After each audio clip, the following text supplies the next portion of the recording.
gente, Maria Psi, hashtag comportamento de volta. Hoje com um tema muito bom. Você que é tia, tio, vô, avó, mãe, pai, sobrinho, não importa.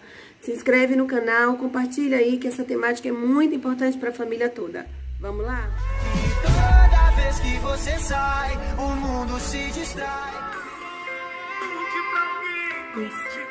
Não tenha medo, não guarde segredo. Essa canção, ela foi utilizada no 18 de maio, Dia Nacional contra o Abuso e Exploração Sexual de Crianças e Adolescentes. Esse é o nosso tema de hoje. Tema sério, difícil de falar, mas que todos nós precisamos refletir sobre ele. Vamos lá? Não perde não.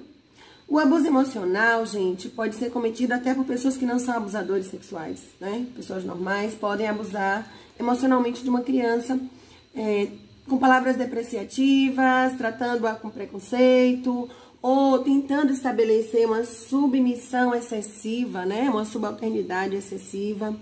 Então, a gente pode agredir emocionalmente a criança. O abusador sexual, ele agride tanto fisicamente quanto emocionalmente, tá? Eu vou falar daqui a pouco sobre isso. Porque, a criança, muitas vezes, ela carrega características do abuso sofrido nas suas emoções por toda a vida, né? Ela fica marcada emocionalmente para sempre, né? Gera memórias muito ruins na vida. Na violência física, nem sempre a gente vai achar marcas no corpo da criança, tá? O fato dela ter sofrido violência física, sentido dor, nem sempre o abusador deixa as marcas, certo? Não só se falando do abuso sexual, mas também da própria violência física, dos espancamentos, que às vezes a criança passa por dores terríveis, por maus tratos e não encontramos marcas nela, né? Mas as marcas ficam na emoção, ficam no comportamento. E não quer dizer que não tenha sentido dor. Só que o abusador é um expert em não deixar marcas, tá? A violência sexual também tem uma variabilidade. Por quê? Porque nem sempre ela vai se configurar no ato sexual consumado. Ou na violência sexual no local, no corpo. Se a criança tiver acesso a conteúdo pornográfico, se a criança tiver acesso a conteúdo sexual que ela não está pronta ainda para processar, que ela não está pronta ainda para compreender, isso também se configura como abuso sexual. E nós podemos denunciar.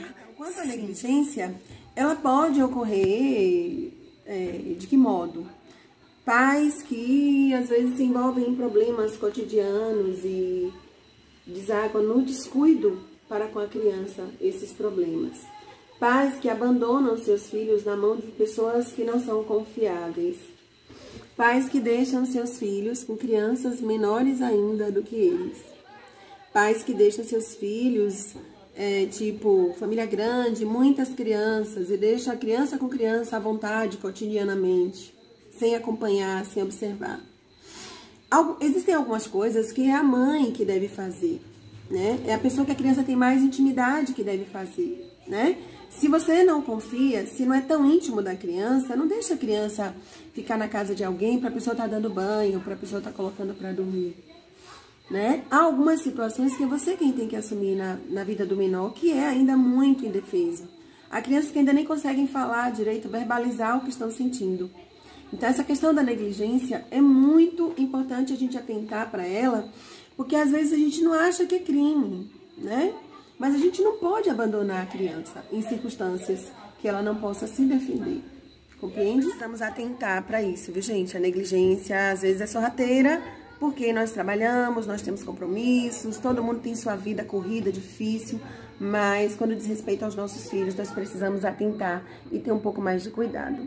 Veja que muitas vezes a criança, o pré-adolescente ou o adolescente mais velho, pode ter acesso a mídias, a muita coisa hoje na internet, é tudo muito aberto. Então, às vezes, o cientista maior usa o menor como laboratório, isso pode ocorrer. Então, a gente precisa proteger os dois, um do outro. É supervisionar, né? É acompanhar, gente, tá? Não quer dizer que a criança não possa brincar com o priminho mais velho. Pode sim, podem estar juntos. Mas nós, adultos, que somos os responsáveis legais pelas crianças, precisamos supervisionar, Porque a criança, quando ela ainda é emocionalmente indefesa, fisicamente indefesa, né? Ela ainda, a inocência dela está ali e ela está construindo relações de confiança.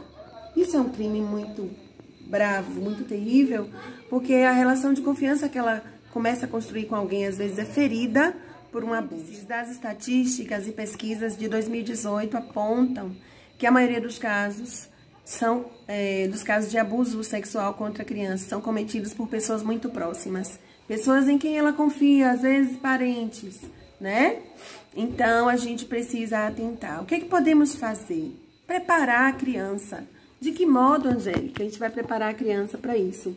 Brinque com seu filho, ensine o seu filho as partes do corpo que são públicas e as partes do corpo que são privadas, que não é para ninguém mexer. Ensine seu filho a diferença de um carinho para uma coisa que incomoda, tá? Se o carinho se transformou em algo abusivo, se avançou para algo que a criança não está gostando, que incomoda, ela pode dizer não, ela pode gritar, ela pode correr. A gente pode explicar isso, a gente pode brincar disso. Uma outra coisa que a gente precisa tratar é a questão do construir estruturas seguras para o seu filho. Ele vai saber identificar quando algo é invasivo, quando algo atravessou o limite daquilo que você ensinou como brincadeira saudável, tá? Então, o que é brincadeira e o que não é brincadeira tem que ficar muito claro.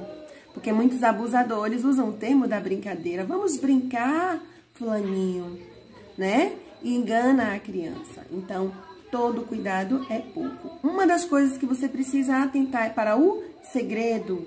O segredo é terrível, tá? Que às vezes a criança guarda aquilo como um segredo que ela não pode partilhar com ninguém. E por que ela não pode partilhar com ninguém? Porque o primeiro sintoma é acusar a si mesma. A criança, quando sofre abuso, ela acha que ela é culpada. E na hora de você construir as estruturas seguras, você tem que saber como falar com amor, com carinho, não com ameaças. Olha, não pode, não pode. No dia que ela sofrer algo parecido, se alguém tocar, se alguém mexer, ela vai guardar esse segredo de um modo tão terrível, porque ela já se julgou, ela acha que ela cometeu um crime contra todos que ela ama. Todos que ela ama vão censurá-la, é o que ela sente. Ela acha que ela será sempre acusada.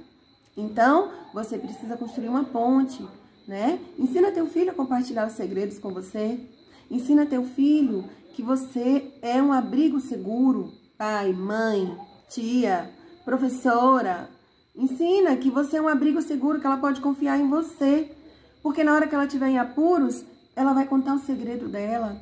E quando ela conta o segredo, ela começa o processo de libertação da dor que ela sofre e da opressão que ela está vivendo psicológica e fisicamente por conta do abuso sofrido. O que eu estou dizendo a vocês aqui são sintomas. Sintomas que todas as meninas abusadas ou meninos sentem, tá? Então, atentem para isso. Seja um abrigo seguro para os seus filhos, tá? Seja um lugar onde eles podem se desabafar, ok? E fiquem atentos às mudanças de comportamento. Eu vou dizer a vocês quais são as mudanças possíveis de ocorrer no comportamento da criança que sofre abuso sexual, tá? Os sintomas, eles podem ser físicos, emocionais, sexuais e comportamentais, tá? Então, na cognição também, né? No rendimento escolar pode haver alguma mudança. Como você vai saber se seu filho mudou se você não conhece seu filho? Tem que conhecer, tem que estar perto, tá? Saber quem são os filhos para poder sentir toda e qualquer mudança, tá? Então, nas mudanças emocionais, você vai sentir a criança se isolar. A criança, ela pode ficar agressiva, se ela nunca foi, ela pode se tornar agressiva, tá? A criança, ela pode também, se ela era comunicativa, sorridente, alegre, ela vai ficar mais reclusa, tá? Ela pode também se tornar indiferente às pessoas que ela mais ama, ela vai desenvolver uma certa indiferença porque ela não quer que a pessoa descubra o que ela está sentindo, o que está acontecendo, porque ela pode também ter sido ameaçada, né? O abusador, ele aproveita que ela está guardando o segredo, aproveita que ela está com medo, aproveita que ela está se sentindo ameaçada para ter o controle da situação. Então, vamos acompanhar. Ela sempre vai buscar meios de manifestar o que ela está sentindo, de colocar para fora. E isso vai aparecer nos comportamentos. Ela pode ficar com vergonha de tirar roupa na frente dos pais. Se ela não sentia vergonha antes e passa a sentir, pode ser também um sintoma. Observe que um sintoma só isolado não vai dizer que a criança está sofrendo abuso. A gente tem que ser detetive, tem que ser investigador. E não é se assustando com tudo que vê. Tenham calma, tá? Então, isolamento, eu já falei? Isolamento, a criança, ela evita, não quer mais brincar. Quero frisar mais uma vez. Gente, cuidado com essa coisa de ficar paranoico, porque viu um sintoma isolado e já tá achando que a criança foi abusada. Então, todo cuidado é pouco, tá? Não fica paranoico, não. Ó, acompanha teu filho, se teu filho, você conhece ele te conhece, tem uma relação saudável em casa. Acompanha de perto, acredita, ouve o que ele tem a dizer, senta para brincar. Quando a criança senta para brincar com a gente, ela confessa tudo que ela viveu durante o dia. Ela fala com quem ela esteve, quem tratou ela bem, como tratou, se ela gostou, se a brincadeira foi boa, se não foi. Aproveita esses momentos, tempo de qualidade com teu filho, tá? A questão do segredo é tão dolorida, quero voltar a ele, que há pessoas que só confessam que sofreram abuso depois que se tornam adultas. Há pessoas que dizem à mãe que estão sofrendo abuso do padrasto, ou do pai, ou de alguém tão próximo, que a mãe é tão difícil para uma mãe acreditar, é tão difícil para uma mãe vivenciar isso, que muitas delas passam por cima e não dão atenção, e a criança continua a sofrer. Então, é preciso dar atenção a essas questões. São sequelas que duram uma vida inteira, que a pessoa leva para a vida adulta. E às vezes essas janelas traumáticas, elas exercem um poder de mudar as ações, de mudar as decisões da vida da pessoa, tá? E a vida sexual da pessoa não vai ser uma vida sexual normal se ela não passar por um tratamento psicológico, tá? Porque o atendimento psicológico vai fazer e vai ajudar essa adolescente, ou essa criança, ou essa mãe, ou esse familiar a organizar de novo as ideias, tá? A cabecinha de uma criança ou de um adolescente que sofreu abuso sexual é como um quebra-cabeça com as peças embaralhadas. E no atendimento psicológico vai ajudar a colocar cada peça em seu lugar. Acho também que as mães, os pais, a família precisa também de acompanhamento psicológico. Fere todo mundo da família, gente. É como um ladrão que entra e rouba algo que você não vai recuperar. Então, a gente precisa reconstruir novas memórias, ajudar todo mundo a reorganizar as ideias, porque nós precisamos viver e o nosso filho precisa ter uma vida normal, meus queridos. Eu só quero frisar para você que abuso sexual não é brincadeira. Repete isso no seu inconsciente, no seu consciente em todo o tempo. O pessoal da campanha do Maio Laranja, né, do 18 de maio, da campanha contra o abuso sexual contra crianças e adolescentes, eles dizem que a cada hora 3 crianças são abusadas sexualmente, né? Então, gente, Disque 100, denuncie. Se você conhece alguém, se você sabe de alguém, denuncia. Não seja conivente com abuso sexual. Você pode estar salvando a vida de alguém, tá bem? Fica com Deus, vamos cuidar das nossas crianças. Um país que quer ser grande, cuida dos seus pequeninos, tá bom? Então, vamos cuidar dos nossos pequenos. Um beijo pra vocês. Se inscrevam no canal, compartilha com todo mundo que você conhece essa mensagem, tá bom? Um abraço.